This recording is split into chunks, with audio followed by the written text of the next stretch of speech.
Okay, so let's discuss animal incarnations in general. What's interesting about animal incarnations is you're likely to choose a gorilla, an orca, killer whale, or an elephant. And that you can see even if you encounter these animals right now. You can see that there's something behind the eyes, right? There's a sentience to them that you can just tell that their consciousness is different to maybe a pet or a different animal. And so those are the three that you're likely to go with. In terms of the at the time that you're going to do it, it's likely when you are a middle-aged to almost an old soul or older soul.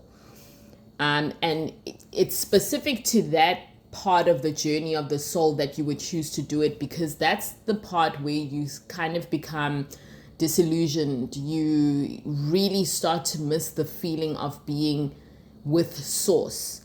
You're starting to understand that your attachment to earth is somewhat of a lie, or it's something that it's a facade, right? And that the earthly experience can only give you so much. But that's what's also curious about the earthly experience, because it's probably the one place where we can learn and essentially evolve very quickly. Earth is quite the experience because it gives us the gift of rapid soul evolution. But then it's also really difficult because you are very much disconnected and detached from source, from God, right? And so you have to make your way back to that level of consciousness, to unity consciousness, to oneness. You have to get back there again. And it's at the point where you are a middle-aged soul where you're just like, no, man, something is not right, right? And also you get tired of the karmic loop or the karmic cycle of incarnating and leading not the best lifetimes, right? But by the time you're a middle-aged soul, you have encountered both good and bad lifetimes. But there's a time that kind of your experiences get overtaken by the not so savory. You're more inclined towards darkness, and by darkness we just mean the shadow aspect of things, which is you are all about pleasure, money. You don't see you barely have a spiritual life. You don't see beyond the things that you have, the material possessions. You might be inclined to, criminal offenses and things like that, right? So you experienced a whole lot of those. And by the time you get to a certain age in your soul's journey, you are tired of it. And you are wanting and deeply, deeply distressed at the fact that you are a lot farther from source than you could have imagined, right? Because when a soul is born, it is essentially born in the image of source. It is source itself, right? And then it's sent out into the wild universe to explore and develop itself. And in so doing, it becomes forgetful, right? It is purposely put through a type of amnesia, right? And so by the time you are middle-aged soul, it's the whisper of, that's how I used to be, or that's where I was born, or why am I longing for this angelic realm? Or, you start to kind of have inklings and notions of like something isn't right. Why am I caught in this karmic loop? What is Earth? Why do I feel so drawn to it, but also very detached from it at the same time? And once you get to that point as a soul, you'll want to, because you're still so attached to Earth, you want to keep tabs on what's going on Earth, right? You probably had children in your last incarnation. You probably had an amazing corporation that you owned, or, you want to kind of keep tabs, but you're also tired of incarnating, right? And you're tired of incarnating as someone who is detached, who has no belief system, no spiritual life, nothing.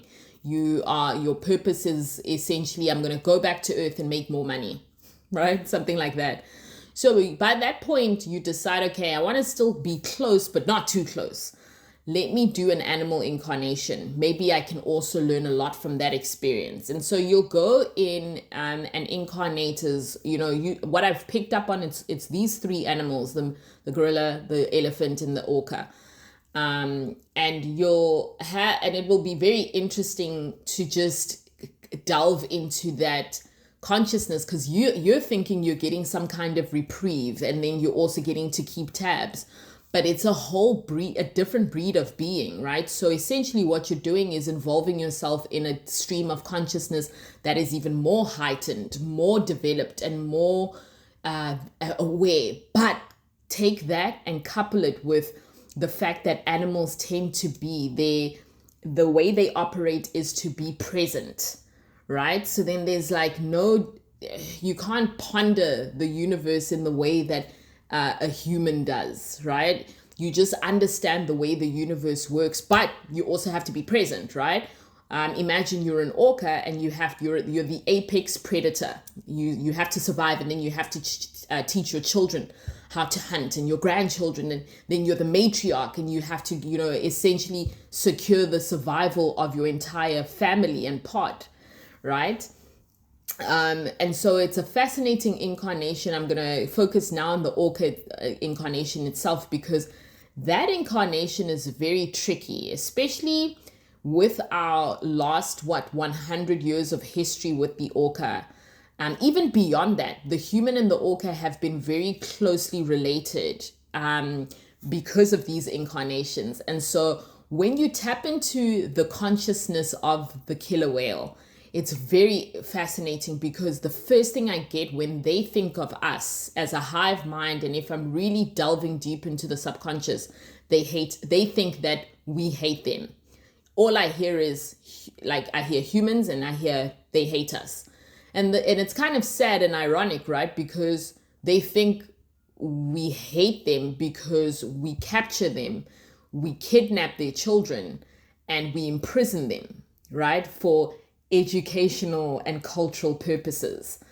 But the bottom line is that we're doing it for greed, right?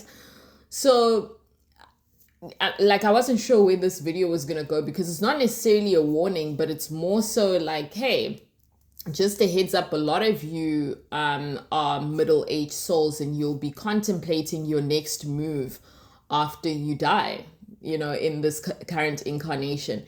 And if you think about going into the orca experience, you'll be seeing something else, because you'll either be kidnapped yourself and captured for cultural and educational purposes, or you would know a family member that's gone through the same thing, or either you'll know someone, or you will be that orca that is captured and has to be imprisoned for life.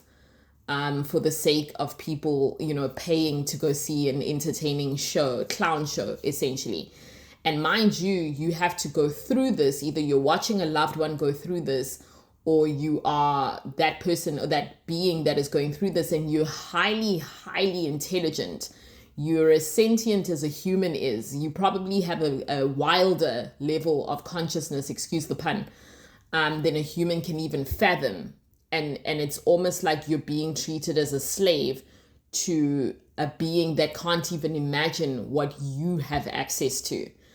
It's something I was thinking of, because I've been watching these heavy documentaries about orca, and I myself have had a lifetime where I can only recall one lifetime where I was an orca, and luckily I wasn't captured, but it was a very lonely lifetime, and I'm still exploring the why of that.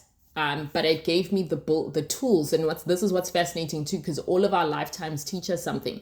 It made me realize how well I do in instances where I have to be isolated for long periods of time, because in that lifetime I spent a lot of time alone.